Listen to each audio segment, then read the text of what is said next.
চাঁপাইনবাবগঞ্জে শিক্ষকের বিরুদ্ধে যৌন হয়রানির অভিযোগ তুলে গভীর রাতে সংবাদ সম্মেলন করেছেন এক ছাত্রী। মঙ্গলবার রাত 11:30টার দিকে চাঁপাইনবাবগঞ্জ মডেল প্রেস ক্লাবে সংবাদ সম্মেলনের আয়োজন করেন শিক্ষক কর্তৃক যৌন হয়রানির শিকার এক শিক্ষার্থী ও তার পরিবার। লিখিত বক্তব্যে ওই ছাত্রী দাবি করেন, পৌর এলাকার নতুনহাট এলাকার আব্দুর রহমানের ছেলে মোহাম্মদ হেলাল উদ্দিন নিজ বাসায় হেলাল কোচিং সেন্টার নামে একটি প্রতিষ্ঠান পরিচালনা করেন। সে কোচিং সেন্টারের নিয়মিত শিক্ষার্থী ছিলেন ওই ছাত্রী। গত এপ্রিল মাসে শিক্ষক হেলাল উদ্দিন তার পরিবার সহ সকল শিক্ষার্থীদের নিয়ে শিক্ষা সফরে যান। সেখানে গোসল করা অবস্থায় ভেজা কাপড়ের একটি গোপন ছবি তুলে রাখেন শিক্ষক হেলাল উদ্দিন। সম্প্রতি ওই ছাত্রীর স্বামীর ব্যবহৃত ফেসবুক মেসেঞ্জারে সেই ছবি পাঠিয়ে কুপ্রস্তাব দেন এবং বলে রাখেন, শুধুমাত্র নমুনা পাঠালাম, রাজি না হলে আরও ছবি আছে, ছেড়ে দিব। এর কয়েকদিন পর আবারও ওই শিক্ষার্থী কোচিংয়ে গেলে গোসলের সময় ধারণ করা ছবি ও ভিডিও দেখিয়ে কুপ্রস্তাব দেন।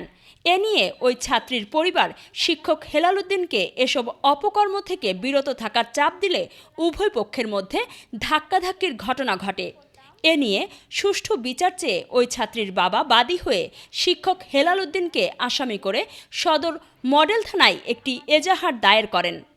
সংবাদ সম্মেলনে ছাত্রীর বাবা মা এবং স্বামীর পরিবারের লোকজন উপস্থিত ছিলেন।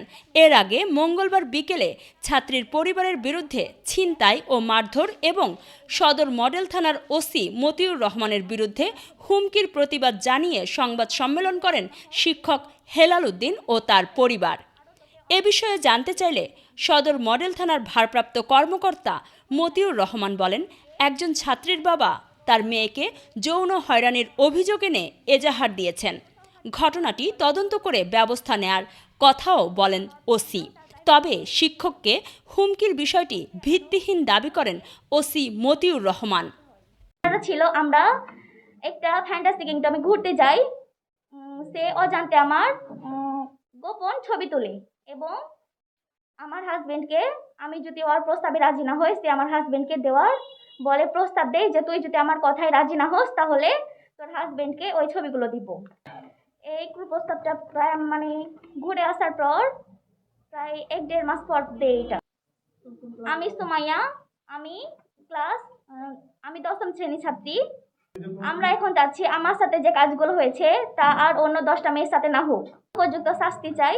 মধ্যরাতে আমরা চেয়েছিলাম যে আমি যেহেতু একটা মেয়ে, পারিবারিকভাবে সবকিছু দিক দিয়ে ওর সাথে সংশোধন করতে চেয়েছিলাম, কিন্তু সে আমার বাবা সহ ওকে ফোন দেওয়ার চেষ্টা করলে সামাজিক একটা মীমাংসাতে আসার চেষ্টা করবো আমার পিতা বলেছিল, কিন্তু সে রাজি হয়নি।